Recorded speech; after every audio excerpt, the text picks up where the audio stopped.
Online class.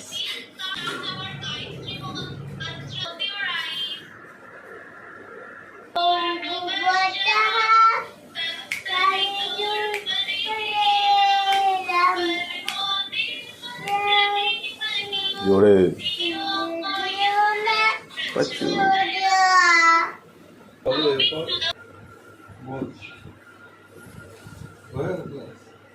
এখন দেরি আছে, 11টা 11:30। নারায়ণের স্কুলে এখন হেভি হিট, বাইরে 50 ডিগ্রি টেম্পারেচার। এই জন্য এখন বাড়িতে মানে লার্ন ফ্রম হোম হচ্ছে, এডুকেশন ফ্রম হোম। এতদিন ওয়ার্ক ফ্রম হোম ছিল, এটা হচ্ছে এখন স্কুল ফ্রম হোম।